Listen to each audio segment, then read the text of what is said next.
Pleased to be joined by Caucus Chair Ted Lieu today, as always. Before I begin, I wanted to acknowledge the horrific assassination of Charlie Kirk. There is no place for political violence in the United States. I also want to recognize the shooting at Evergreen High School in Colorado last week. Our heart goes out to those students impacted by this gun violence. There'll be more to say about both of these tragedies, but I want to shift now to what we have, to what we're here to discuss today. Democrats have been clear about where we stand on government funding from the beginning. We're ready to negotiate a bipartisan spending deal that protects Americans' health care.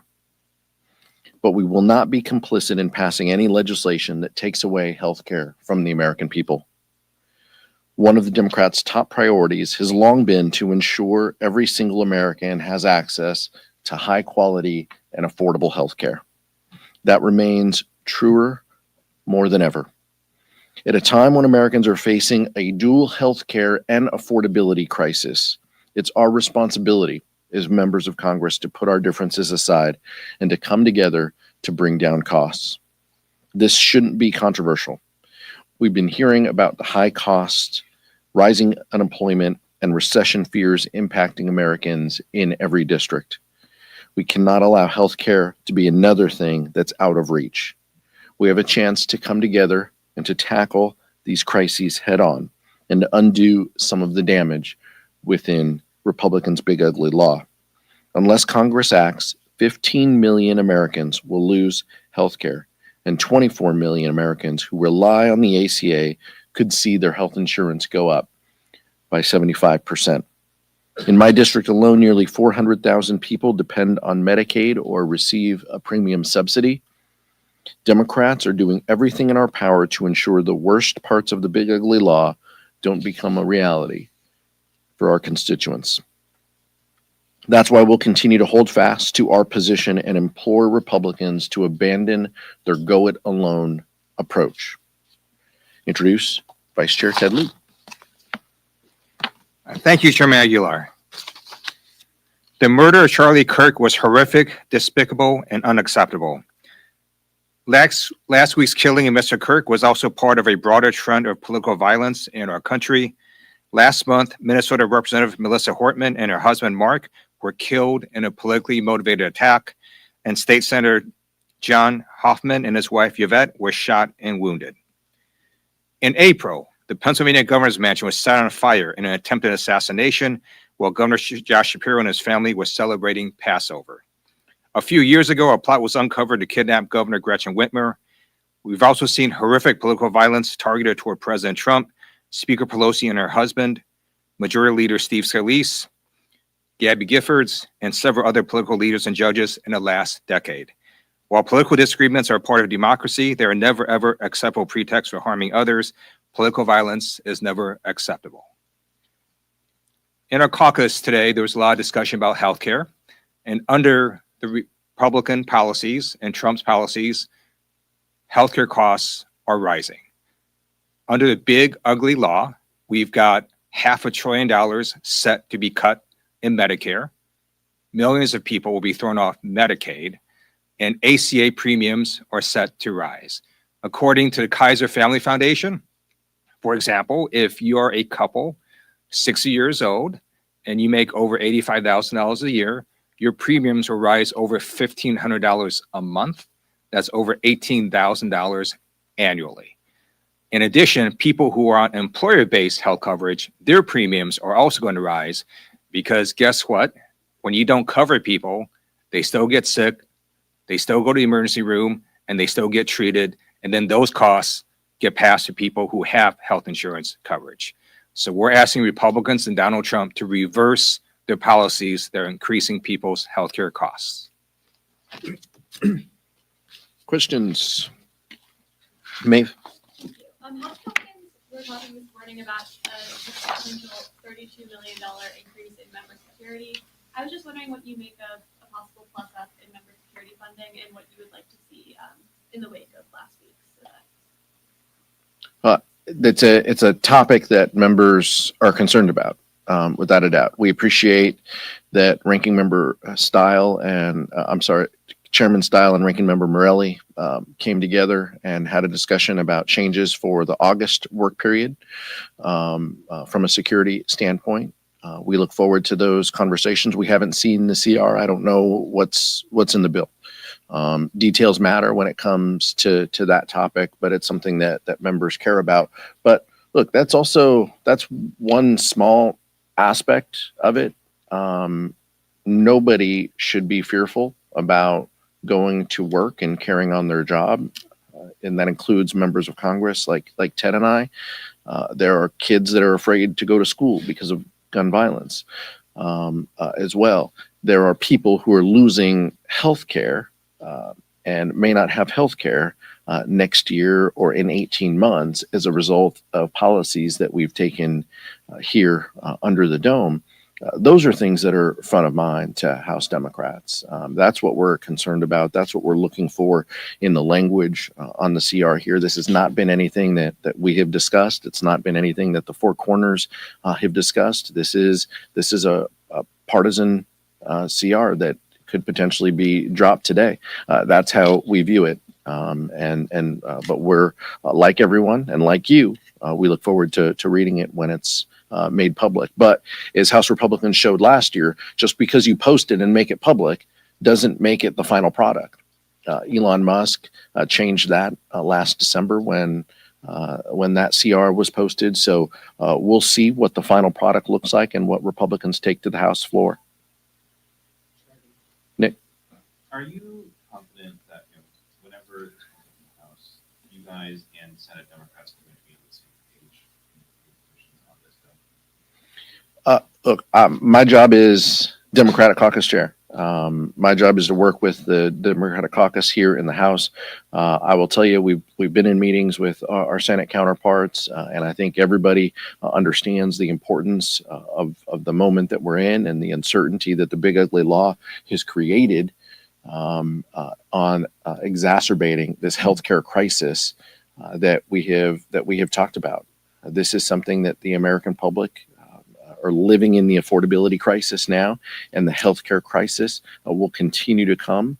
Premiums will increase. Healthcare will be more inaccessible for so many people. Rural healthcare clinics are closing in Minnesota and Virginia. Clinics have announced that they are closing already just based on the prospect of what is ahead when it comes to Medicaid. Those are the things that we're concerned about. Those are the things House Democrats care about. And I'm confident that our Senate counterparts feel the same way. Okay. Michael, then Chad. You said in your remarks, Democrats have been clear about where we stand on government funding. Republicans say the same thing. They say they've been clear about where they stand, and they don't believe that these ACA premium tax credits should be a part of the CR. Speaker Johnson and Leader Clinton have both said that they're willing to have this conversation in November as we get closer to the deadline. I'm curious how you square the Democrats' position, saying they're clear on where you are with government funding, with the Republican position of they don't think that this issue should be attached to a CR, and they think that it's something that should be negotiated and discussed later. Michael, they are in control. They control the House, the Senate, and the White House. Republicans control it. It is on them to put a plan that funds government to the table. They have chosen not to engage Democrats. So my assumption is that they have the plan and they have something that has the votes. I don't know why you wouldn't engage when you need a bipartisan solution, why you wouldn't engage with the other side, why the president still hasn't met with the four legislative leaders, why the four legislative leaders have not addressed this issue, and Democrats and Leader Jeffries' attempts to try to meet with Republicans have not happened. That isn't it. It's not on us. They clearly must have a strategy or a plan because this is on them. If they don't want to address the impending healthcare crisis, they can explain that. But they control the levers of government. It's on them to put forward a plan that funds that government.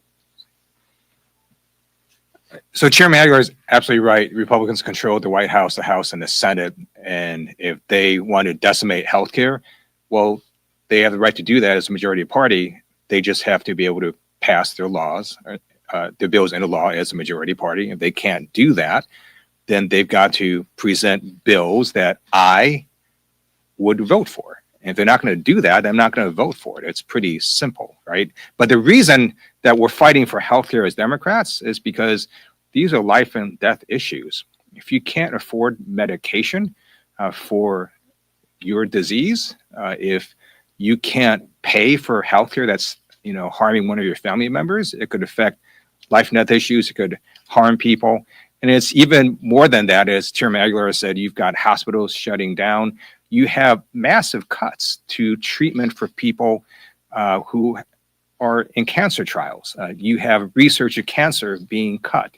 Like, why would Republicans do that? And that's why Republicans need to reverse course and why Democrats are fighting so hard on healthcare issue. Chad? Good morning, thank you.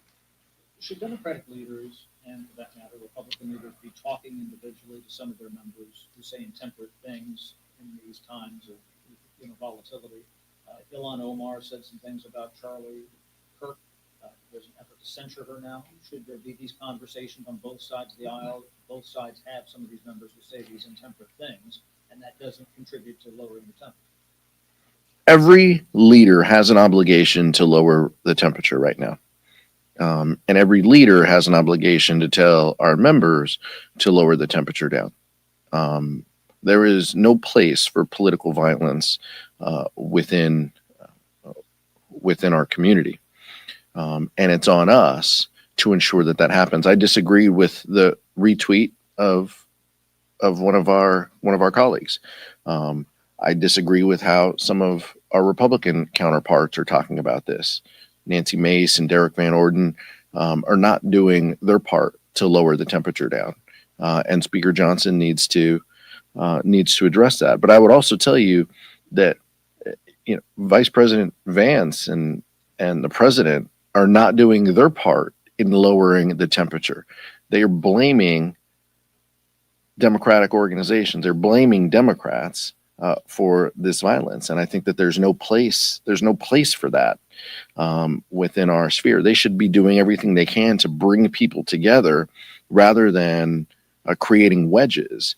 But we saw this the day of the shooting. The president started talking about this without any proof or facts on who the shooter was or what they believed, blaming Democrats. So that's an unfortunate part of where our discourse is. But every leader, if they're a true leader, needs to do what they can to lower the volume and lower the temperature down. And then when Mace introduces a resolution to censure Omar, what does that do for the temperature? What does that do? None of it's helpful. None of it's helpful. That's the truth. A recent YouGov poll came out yesterday, and it came out saying that 26% of girls under the age of 45 say that political violence can sometimes be justified. Compared to conservatives, who said the exact opposite, around 4%. You say that your party base is having a problem with your youth as far as how these times. No, I think our communities have seen violence, and I think all of it is terrible. Whether it's school shooting or whether it's political violence, none of it is helpful. It doesn't matter if you're a senior or a young person. I understand young people are more sensitive to the social media environment that they are in, and that is not helpful to the moment that we're in. But it's on all of us to condemn these acts of political terror, to do everything we can to lower the temperature, to tell our kids and the next generation and our community members that there is no place for this. I'm unfamiliar with the specifics of the poll. And it doesn't matter. My position is unchanged. Everybody, no matter your political affiliation, has an obligation to denounce political violence. It has no place in our public discourse.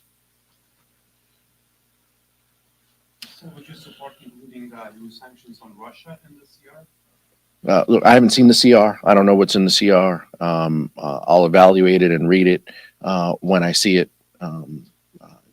the importance of protecting our national security isn't lost on us. If Republicans were serious about protecting our national security, they can put those bills on the floor in a standalone process. If that's what they want, then that's what we will. That's what will happen. We have not seen any of those bills come before the House as a standalone process, but the Speaker could do that pretty quickly if he wanted to. Russia has invaded the airspace of NATO countries like Poland. Russia continues to kill civilians in Ukraine. Russia is the aggressor in the Ukraine conflict. I agree with Republicans who have introduced legislation to increase sanctions on Russia. We should absolutely increase sanctions on Russia. Speaker Johnson just confirmed upstairs in the CR, they're not touching the ACA credits, they're not touching Medicaid, they're not including any anti-incumbent language. Is it time to start whipping against this bill, even though it's not officially out yet? And if you do, can you guarantee that all Democrats will vote against it? We can't. Whip decisions are made by Whip Clark. She's the best at what she does. She's the best in the business. We'll follow her lead. But I think if she was here, she would tell you she can't whip on something that doesn't exist. When the bill text is released, we will work with our ranking members. We will read the text itself. We will have conversations with our colleagues, and then we'll come to a decision what's best for the Democratic caucus. Democrats have come under criticism for labeling Republicans as fascists and Nazis following the assassination of Charlie Kirk. Some arguing that such inflammatory rhetoric is spurring political violence. Where do you stand on this issue?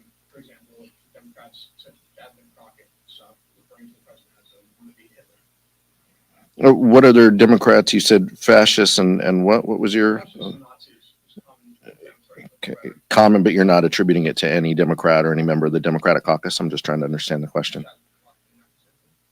Jasmine Crockett didn't say fascist and Nazis, believe. Okay.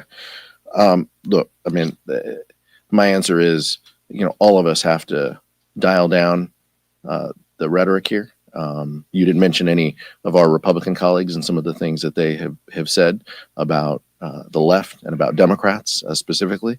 But I'm sure maybe that was just the second part of your question, or maybe that's something you're only asking Republicans. But all of us have an obligation to reduce the tensions here. I understand the moment that we're in. Vice Chair and I were sworn in the same day. In 2015, we've been here 10 years. He gave a litany of the political violence that we've seen. I'd also call your attention over 10 years ago, Dylan Roof killed 9 innocent people in a church. Democrats and his sole intent was to start a race war, is what he said. Democrats didn't blame Republicans. They didn't try to go after Republican organizations when that came to light. We did everything we could to bring people together. President Obama, legislative leaders denounced all that. Legislative leaders on every side of this, just like we're seeing now. Legislative leaders have denounced this political violence. There's no place for it. Thanks, Kevin. We have a Federal Reserve decision tomorrow. The president was asked today about whether the Fed should be independent. He said, I think they should listen to smart people like me. I think I have a better instinct than him. He's going to Jay Powell. Just wanted to get your reaction to that statement and what you're expecting tomorrow from the Federal Reserve. The quote itself is just laughable. Look, the Federal Reserve Board, despite what this president says, is independent.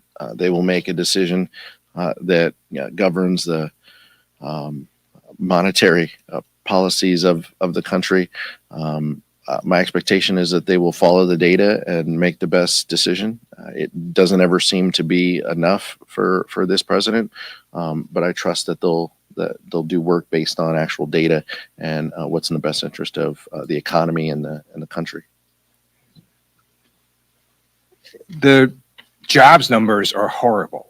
So the jobs report that came out last month was completely under expectations.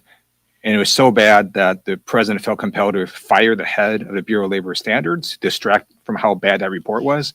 And the jobs report that came out this month was also horrible. So we have a significantly weakening jobs market. And the New York Fed survey recently came out saying that in the history of their survey, it is now the lowest ever in terms of workers thinking they can get a job. That's one reason you might lower interest rates, is because the economy is tanking. And so it wouldn't surprise me if the Fed lowers interest rates, because under Donald Trump Republican policies, this economy is crushing Americans and tanking. There's a proposed $32 million for increased district security in the CR, most likely. Should Democrats take advantage of that, or what's the opinion on that? Every Democrat should take advantage of the security opportunities that the Sergeant at Arms lays out. Not every district, not every member can. There are unique circumstances in which some members can avail themselves of more of the resources. I won't get into those specifics, but we're working with our members. We're working with Ranking Member Morelli, the Sergeant at Arms, and the U.S. Capitol Police to make sure that every member can do their job in a safe and secure way. We need to be able to serve our constituents at every opportunity, and that means we have to utilize these resources. But specific to the CR, you might have been late when class started, but Democrats, we have to see the CR. We got to see what's in it. We have to see what programs are specifically cited. I understand that the executive feels that the executive and the Supreme Court need dramatic plus-ups in security. So I'm interested to see in what that balance is and what that looks like for the United States Congress as a co-equal branch of government. Last question. Go ahead. The president says the U.S. has now struck 3 drug votes. Do you think he needs Congress's authority to conduct those strikes? Yes, I think the president needs to make the case to the American public that striking boats is in the national security interest of the United States. Typically, in Democratic and Republican administrations, that is what has happened. Is you share detail, you share intelligence about what the mission that you carried out, why it was in the best interest of the country. This president has chosen not to do that, and unfortunately, when this president says, "Trust me, believe me, this was in the best interest," it's pretty hard for us to take that at face value. So yes, there needs to be oversight. Yes, he needs to share with Congress, and yes, I have concerns about future missions. Thank you. Thank you.